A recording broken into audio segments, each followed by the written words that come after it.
Ngayon may mga kababayan, may impormasyon ako natanggap mula sa ating kasamahan dyan sa loob. Itong ilalabas namin larawan, ito po ay matagal na manggagawa po ng Kingdom of Jesus Christ. If we can show the photo po. Sige, be. Ito si alias Jackson. Yan. Yan po yung alias Jackson. Ito yung nag-testify during the Senate. Yan nga po pinagsusuot ng police. Hindi naman police. You know him personally? Yes, I know him personally. I've been with that guy. Nakasama ko yan. Ito, yung nakasuot police. Yes, exactly. We can show another photo of that. Siya po yung nag-testify sa Senate. At ngayon po, ay palakad-lakad dyan. At suot sa loob ng compound. Police. At nakasuot ng uniforme ng police. Ayan. Siya ito. Maaari po bang sawayin ito ng polis pag nakita nyo po palakad-lakad dyan? Arestuhin na ito dapat. Arestuhin na dapat yan ng kapulisan dyan. Kasi ito ay illegal. Yes. At gawaing kriminal po, magsuot ka ng uniforme ng polis o ng sundalo na hindi ka sundalo at polis, pwede ka pong arestuhin, yan ay kriminal. Yan yung isa sa itinanim daw ng Philippine National Police para magkaroon din siya ng kanyang mga gawa-gawang mga video mag-create ng kasinungalingan. Maliban pa kay Arlene Stone. Ito. Yan video, huli ka. Ilabas po natin to mga mainstream media. Ito po yung ginamit nila sa Senate hearing. Anong pangalan nito? Alias Jackson. Alias Jackson. Jackson. Do we have the real name of this person? Edward Masayon. Edward Masayon. Calling out yung pamilya ni Edward Masayon. Pinasuot po siyang pulis, hindi siya pulis. Ito po ay ginagamit ngayon at binabayaran ng pulis at gawing illegal na tanim sa loob ng Kingdom of Jesus Christ. At ito siya po ay dating nasa Kingdom of Jesus Christ. Maliban pa po ito kay Arlene Stone na binanggit namin kanina, ang pangalan niya ay Edward Masayon. Yan, ayan yung ginamit nila sa Senate para magsinungaling. At ngayon naman, itinanim ng pulis para magpulis-pulisan. Ano pa po ba ang gagawin niyo sa mga tao dyan? At ito ay isang illegal na krimen. So malinaw nagtatanim na po sila ng mga minero galing sa Mount Diwalwal. At malamang mga miners yun na pinagkukuha nila dyan sa mga minahan sa Davao, kung hindi man sa Diwalwal. Ito ngayon, kinuha din nila ito at binayaran. Sigurado tayo dyan kasi ito ang nagawa ng mga kasinungalingan doon sa Senado, sa kay Risa Hontiveros na gimmick. At isa ngayon ay umiikot sa loob ng compound nakasuot ng uniforme ng polis. Si alias Jackson po ito, pero hindi Michael, no? Ang pangalan niya ay Edward Masayon. Yes, Kyrie. At ito siya ay malinaw po na ang layunin nito ay magkaroon ng kaguluhan sa loob ng compound, mga intriga, at magkaroon po ng mga impormasyon na ibebenta niya sa pulis at nagbibigay siya ng mga maling mga impormasyon para paniwalaan na si pastor ay nasa loob pa. Ayan, wala siyang kawala sa mata ng mga manggagawa dyan. Dahil kilala yan Kilala yan. Ayan yung mukha niya, no? Diba? Lahat ng mga lumalabas ang papangit. Bakit kaya? Pati ang ugali, pangit na rin, ano? Tignan niyo po yan, no? Isa na lang po yan. Isipin mo ka, Erica. Ginamit siya sa Senate hearing. Tapos ngayon gagamitin naman siya pag susuotin pa ng uniforme. Nananawagan po ako sa ating mga kapulisan dyan na totoong pulis. Pwede arestuhin niyo po ito dahil nagsusuot po yan ng uniforme, hindi naman po pulis. Yes, kriminal po ito. At ilan pa kayang ganito ang tinanim dyan? Na mga illegal, mga minero sa Diwalwal, at kung sino-sinong basurirong binitbit nila para maghasik ng kalagiman sa loob ng Kingdom of Jesus Christ. Pinagkukuha nila ng mga kriminal na posibleng Kaya tama yung teorya nyo, Brother Franco, na nandun ako, na pwedeng itong mga namamalo, nananakit at naninipa at pwedeng bumaril o pumatay ng taga-Kingdom of Jesus Christ ay pinasuotan ng damit pulis pero mga kriminal. Correct. Na inihalo sa mga pulis. Kasi ito nga, ginamit nila sa Senate hearing para magsinungaling. Diyan din, maggagawa rin ng mga kung ano-anong kwento, kukuha ng mga footages. Kaya maging aware po tayo mga kababayan. Isa lang po ito sa mga bagay na ginagawa ng ating Philippine National Police. Ito po ang tinatawag nating tanim tao. Tanim tao para gumawa ng kaguluhan, intriga at mga pwedeng manabutahi po ito. At ang pangalan niya na ginamit sa Senate, Jackson. Tama. Ang kanyang real name ay Edward Masayon. Nagla-live siya niyan ka Erica, nabisto siya. So sabi niya wala daw siya dito sa loob, pero yan, nakuhaan po siya, nagla-live. Naka-uniforme ng pulis, huli po siya dyan, wala pong kawalayan. General Marbil, i-press conference mo ito ngayon. Sinong may pakana na gamitin itong si Edward Masayon alias Jackson na testigo ni Risa Hontiveros sa Senado niya na kanyang diskarte at ito ngayon ay pinasuotan ng uniforme ng pulis at nananabotahi at dumagawa ng kriminal na mga gawain dyan sa loob ng Kingdom of Jesus Christ. Bakit hindi niyo ito aristuhin? Pinapangalanan namin. Ito ay may footage. General Marbil, Abalos, pinapanawagan ka ng taong bayan. Colonel Jen Pajardo, abogado po kayo bilang tagapagsinungaling ng PNP. Saan po ang inyong sense of justice dito? Ang area na ito, Frank, area ito ng Kingdom of Jesus Christ, itong kanyang pinapasok, abang naka-uniforme siya ng May pulis. papakita pa tayo dito. So ito po ay kasama sa mga lumusob sa Kingdom of Jesus Christ at nagbibideo po siya at gumagawa ng kung ano-anong mga kasinungalingan at siya po ay nagsisilbing guide din po sa mga gawa-gawang kwento nila Arlen Stone na may tunnel, mayroong bunker, may secret chamber at kung ano-anong kwento pa upang magkapera. So ito po ay isang mercenaryo. Kriminal po ito at ang kanyang layunin ay magkamal ng pera at wasakin po ang mga kawawang mga kapwang Pilipino natin na mga sibilyan na ngayon ay ginagamitan ng karahasan ng terorismo ng Estado sa pangunguna ni Marcos Jr. Yes, at isa sa mga bagay dito ka, Eric, kung may papakita rin natin ng kanyang Facebook page. Ayan po ang sinungaling na si Edward Masa. Yun, kung makikita nyo po ang kanyang page, ipasikatin po natin to mga kababayan, i-share po natin kung sino po itong taong ito. Edward Masayon. Pakilala natin sa kanyang mga pamilya, sa kanyang mga mahal sa buhay, na siya po ay sinungaling. At ito ngayon ay sumusuot at pinasuotan ng uniforme police para magsabog at magpasabog ng kaguluhan at kriminal na mga akto sa loob ng Kingdom of Jesus Christ. Ang pinakamasaklap dito ka, Eric, nagba-vlog siya pero never niya ipinapakita ang kanyang muka. Nakatakip siya. Lagi niyang tinatakpan, So, itinatago niya ang kanyang sarili. Yan, nakita niyo po, yan si Edward Masayon. Kaya kung makita niyo po, mga kapulisan, Ayan siya, nakatabi niyo po, pwede niyo po yan dakipin. Dakipin niyo po yan at wala pong karapatan niya na magsuot ng polis.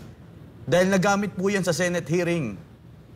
At yan po ang isa sa ubod ng sinungaling dyan po sa KOJC. Ayan kasi sa KOJC, ang record nito, ano to kumbaga marites. Sa lalaki, anong lalaki? Sa lalaki, Ano bang? lalaking marites. Lalaking marites to. Tapos, sa loob pa lang ng compound, kaya hindi to nakatiis, lumabas dahil lang isa sa mga record po nito ay talaga naman maggawa ng mga storya, magsinungaling talaga ka, Eric. Creating story, trying to, alam mo yun, pag-away-awayin yung mga tao. Mang-intriga. Mang-intriga. Yan po ang trabaho niyan. At ngayon po, gagawan niyo po ng kung ano-anong storya dyan. So, buti na lang po, salamat po dahil ang ating mga kasamahan dyan, ng mga manggagawa, ay talaga namang Yes, very matatalas ang kanilang mga mata sa mga taong gumagawa ng katiwal. Matagal na to Kaya kilalang-kilala po yan ng ating mga kasamahan dyan sa loob. Brother Franco, tama po ang in-expose kanina ni Atty. Dina Tolentino na magtatanim sila ng kung ano-anong tao. Correct. Ito na. Yan. Ayan. Ebidensya. Correct, mga kababayan. Gaya po ng sinabi ni Atty. Dina, nagtatanim nga po talaga ng mga tao ang Philippine National Police. At muli, gusto po namin ipa-aware ang ating mga kasamahan dyan dahil maging careful din po tayo sa ating mga makikita dyan na mga kababaihan na posible rin po nilang gamitin. Kagaya nito. Kagaya nito na maging human trafficking din po. Or sex trafficking. Sex trafficking. At sa sobrang talas ng mga kasamahan natin dyan sa KOJC compound, pati yung mga bata, mga minors, Nakita. na sana'y papasok, nakita rin. Pati yung mga diwalwal minors na Yan. Kaya lahat, At pinasuotan ng pulis. ang nakalusot lang dyan, mga minors, mga minero. Taga-diwalwal. Mga diwalwal pa. Mga kababayan, seriously speaking, ganito na po kadesperado ang mga polis ni Marcos at si Marcos. At naniniwala si Marcos nito We challenge Benhur Abalos. We challenge Marbil and Torre. Pasinungalingan nyo na ito na hindi kayo nagpasuot ng uniforme nito at hindi kayo nag-deploy nito kay alias Jackson na tistiguhan doon kay Risa Hontiveros na Sercos hearing niya at ngayon ginagamit nyo para gumawa ng illegal na mga bagay. The moment na ito ay ma-prove sa korte na ito ay ginamit ninyo para magsagawa ng inyong peke at bogus na pagsisilbi ng inyong warrant of arrest, mananagot kayo dito. Mag-resign ka, Marbil, Abalos, at si Torre sapagkat kayo ang may pakana. Hindi naman ito gagawin ng korporal na magpapasuotan niya ito ng uniforme si Jackson, tapos papasok sa loob ng Kingdom of Jesus Christ, naka-uniforme ng pulis. Gawain po ito ng mga top-level officials. So malinaw po kung saan nanggagaling ang impormasyon ni Torre na mayroong underground heartbeat. Ito po, si Jackson, isa sa mga nagsasabi. Yan, si alias Jackson. Na ang pangalan ay Alias Edward Masayon. Naka-uniforme ng pulis. At kitang-kita mo, no, pilit na pilit, parang suman ang uniforme sa kanya sapagkat sa bundat ng tiyan niya, hindi yata kasukat ang uniforme na ito. No? O, kita mo sa galawan, hindi Correct. pulis talaga eh.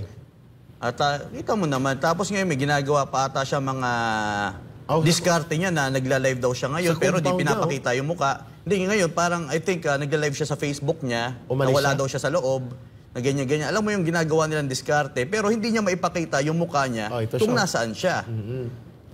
So malinaw po mga kababayan, may katotohanan po at nagaganap na ang tanim tao upang gamitin sa mga illegal at kriminal na layunin ng mga pulis upang pasamain ang imahe nila Pastor Kibuloy ng Kingdom of Jesus Christ at ng ating mga kababayan to justify itong lawless o walang sinusunod na batas na uri ng pangungubkob at pandarahas ng pulis laban sa mga kababayan nating Pilipino dyan ngayon sa Kingdom of Jesus Christ. Ulitin po natin, ito'y gawaing kriminal at ang may level at antas na gumawa nito para aprobahan ito, walang iba, kundi nanggagaling yan kina Abalos, Marcos, at sa police level kina Marbil Torre. Diyan nanggagaling yan. So, dapat po singilin natin ito at mag-file ng kaso dito ang taga-Kingdom of Jesus Christ. At isa pa pala, no, maliban dito kay alias Jackson at Edward Masayon, na ngayon po ay nandyan sa loob, nagpasok din po ng mga taga-Diwalwal miners at mga tagahukay ng mga minahan sa Davao at pinasuotan din nila ng police uniform na athletic uniform, naka-short pants. At kanina nakita din natin may minor de edad. So ito po ay lahat ng ito magiging walang bisa po. Ano man ang gagawin nila dyan, itataniman nila ang mga granada at mga bomba. Magiging walang bisa po sapagkat ang kanilang akto ay kriminal. Hindi po yan tatanggapin sa korte. At may pananagutan pa po sila dito. Again, calling on Abalos, Marbil, and Torre. Ito po ang ginawa niyong pulis na nanggaling sa loob ng Kingdom of Jesus Christ, itiniwalag, at ngayon ginamit nyo na giya, espiya, at yan po ang naggawa ng mga kwento na pinaniwalaan nyo kasama doon kay Arlen Stone. At ngayon, pinasuotan nyo pa ng uniforme ng pulis. Yes, Terrible. Eric. At try natin makuha, makakonect sa kanyang kapatid para talaga naman mas bigyang bigat ang kasinungalingan na ginagawa ni Masayon. Sige. May kapatid siyang may active kapatid sa, siya na I think member sa church. or Okay. worker ba? Okay. Para ipatunayan talaga natin yung lubusang pagsisinungaling ng Philippine National Police sa paggamit ng mga taong ito. Eto, nananawagan po kami sa lahat ng mainstream media. I-report nyo I-debunk nyo po ito. Paano nyo po? I-report nyo po ito. Gusto nyo magandang anggulo. Ito po magandang anggulo, mga ginamit sa Senado na huling nagsuot ng uniforme ng pulis. At ngayon ay lumulusob sa Kingdom of Jesus At labag Christ. sa batas. Yan ang magandang anggulo bilang Ayun, isang tama. journalist. Pag mamamahayag ka, dun ka sa katotohanan. Tama. Pero pag sinungaling ka, huwag kang gagawa ng katotohanan. Dapat ilagay niyo din doon, mga pulis, nagpasuot ng uniforme athletic sa mga Diwalwal miners at ginamit na paglusob at pagwasak sa building ng Kingdom of Jesus Christ. So, delikado pong taong ito kasi siya po ang ginamit sa pagbuo ng kasinungalingan doon kay Hontiveros. At Yes. ito po ngayon ay binabayaran ng Philippine National Police, sila nga nagpasuot ng uniforme para gumawa po ng karagdagang karahasan at mga paglapastangan na nangyayari ngayon dyan sa loob ng Kingdom of Jesus Christ. Ako, papatunayan ko talaga, alam ko yung galawan ng taong to, nakasama ko yan eh. Nakasama ko yung taong to eh. So Kaya- lalaking marites pala ito. Oo, ubod ng kaya pag lumalapit, di ko talaga kinakausap tong mga ganitong uri ng chismoso. Kaya tingnan mo, di nakatiis, lumabas. At doon nagmarites sa labas. Ngayon, nagamit niya ang kanyang Pinagkapirahan niya. Pinagkapirahan niya. Diba? Nagmamanifest lang talaga kung anong uri ng tao yung mga lumalabas po sa KOJC. Tama. Diba? So, magbantay po tayo, maging alerto at we should be vigilant enough na hindi malusutan ng kagaya pa nito, pero I think nandyan pa yata sa loob kasama pa niya ang mga pulis Yun nga Pero ang ginagawa niya ngayon, Eric, is nagla-live siya sa kanyang Facebook. right now. Ngayon, nag-live siya sa kanyang Facebook para umano'y wala siya. Pero ang masaklap nun, ang mali doon, is hindi niyan, walang face reveal. Nakaganon lang, yan, di ba? Yan, tama. yan kunyari, pero, face reveal. Wala, hindi niya may pakita. Say, Iba, alam mo klaro. naman mga diskarte. Kanya, wala ako dyan. Mga diskarte kriminal. Kasi nahuli na siya doon. So, gagawa siya ng kapamaraanan na wala siya. Pero wala Hindi ka na huling-huli ka sa lente ng camera ng mga manggagawa dyan. Ay, nahuli nga kanina si Tori na wala pala siya doon sa ground. Walang isipin heartbeat. mo, Sa helicopter pala siya. Pati sa helicopter, ganyan po katitindi ang mga manggagawa dyan. Ayan, Kaya, yan Hindi po niya, sabi niya, hindi siya alis sa compound ng Kingdom of Jesus Christ hanggat may hininga siya sapagkat hinahanap niyang heartbeat. Paano niya mararamdaman ang heartbeat at matutukoy? Nasa helicopter siya. Kalukuhan talaga ito. Pero yan lang Erika. Pero alam mo, marami tayong mga manggagawa na talaga naman nandyan din sa pansamantalang nasa labas. Pero nakita mo, dumidepensa sila. Sila yung mga nasa harapan na nakita natin. Tama. Ganyan nila kamahal si Pastor. Diba? Ibig sabihin, they are not formally yet in the organization right now. Wala but sila. they volunteered to support. Correct. At maging bahagi po ng solidarity of the people sa bayanihan ngayon sa Davao Yun. para i-rescue at i-protect ang mga kapwa nating kababayang Pilipino dyan. Alam mo Eric, sila nga yung nakita mong mga nasaktan Eric, na iilan doon. Yung pinupukpok? Sila yung mga nasa harapan na talaga naman dumidepensa. At alam mo, nagpapasalamat tayo sa mga dedication ng ating mga ex-workers din na nariyan sa labas na talaga naman ipinapakita nila. Ang solidarity nila. Ang commitment nila, hindi lang solidarity Eric, yung commitment nila na kahit sige, patayin nyo pa kami dyan. Talagang willing sila mag-alay ng kanilang buhay sa kanilang ipinaglalaban. Ito, grabing pananakit. Yan. Ang ilan natin dyan, mga ex-worker Eric. Pero tignan mo yung ginagawa nila. Diba? Tinutulungan pa rin nila. At dumidepensa sila. Sapagkat nakita po nila ang wastong aral. Correct. Yan. At ang mabuting pagmolde ng kanilang kaisipan at karakter. At yan po ang isa sa mga natutunan ko po sa pagkikipagsalamuha ko sa tinatawag na fellowship sa mga kingdom people, sa kingdom nation ng Kingdom of Jesus Christ, ay dapat dito ay magkaroon ka ng obedience sa Ama or the Father, ang Panginoon, and then obedience to rules and Correct. obedience to the doctrines ng Panginoon at mga utos. At pangalawa, you have to be humble always in what you do, and in humility, you have to learn how to love in spite of crisis na kinakaharap nyo. Nakita ko yun sa kanila Kaya nga nila na-survive itong walang humpay na paglapastangan, walang pigil na paggamit ng terorismo ng Estado laban sa kanila. They are able to withstand this kind ng mga malakriminal na uri ng pagtrato ng pulis sa kanila. And yet, ngayon, makikita mo kung sinong nabubulgar. Si Jackson, na siyang si Edward Masayon, sila Arlen Stone, ito pala mga source ng PNP na ginagamit sa kanilang imbento na teorya na heartbeat on the ground kasi si Pastor ay nakabaon at nagtago sa ground. So mga kababayan, hindi na ngayon si Pastor ang hinahanap nila. Nagdala na ng mga miniro kasi ibang kwento na naman ang sabi ni Atty. Dyna at binabantayan natin. Kwento ng mga metal plates na palalabasin nila na may counterfeit money and bulk money transaction na nagpo-produce ng peking pera. Ito yung minor ataka, Eric, hindi ako nagkakamali. Tingnan mo naman, parang nabitbit mo lang somewhere yung batang yan. Ikaw mismo, ikaw, pulis ka, makita mo may batang pumapasok tapos nakasuot pa ng pulis, hindi mo ba sasawayin yan? Yes. Diba? Oo. At nakuha na nito ng kamera, ha?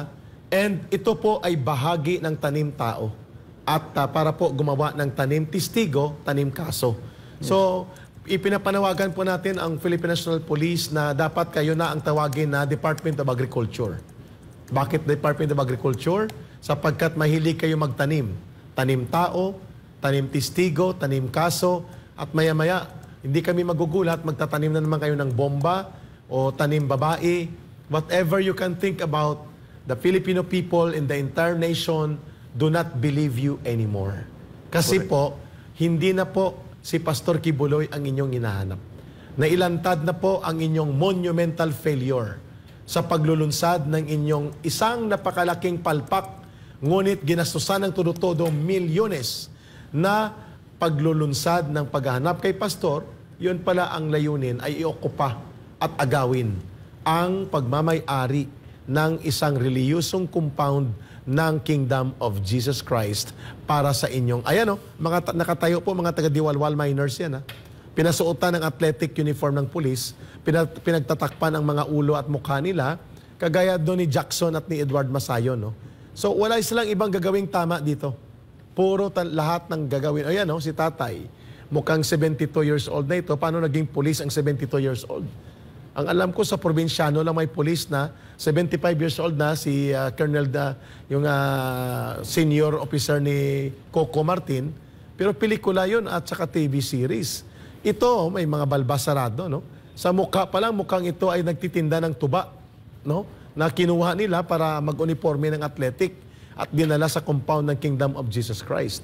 Kitang-kita po natin kung gaano kabulastog, kabulok at kautak kriminal ang ginagawa nila Nick Torre, nila Marbil ngayon dyan sa Davao.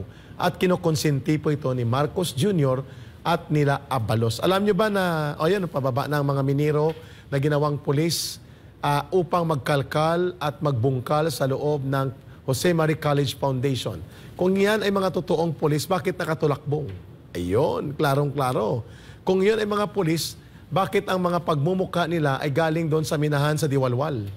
Yan, no? Sa Mount Diwalwal, sa Davao. So mga kababayan, wala na pong integrity o anumang credibility ang police presence and activities inside Kingdom of Jesus Christ kasi lahat ng ito po ay patungo sa isang malawakan at sistematikong paglabag sa lahat ng forma ng batas at uri ng kanilang ginagawa ay gawaing kriminal na po. Including po ang pagpapasuot nila ng uniforming police sa isang mercenaryo na ang pangalan ay Jackson na ang totoong pangalan pala ay Edward Masayon. At ito po ay ginagamit nila para magpasabog ng intriga, manulusol at pwede pong bahagi din ito ng tanim tao sa loob. At upang gumamit ng abang nasa loob ng compound, naka-uniforme ng pulis, nagla-live siya na walang mukha na makikita. So kalukuhan talaga ito at ito'y malaking kasindikatuhan na operasyon ng pulis na nangyayari sa loob ng isang linggo sa Davao compound ng Kingdom of Jesus Christ.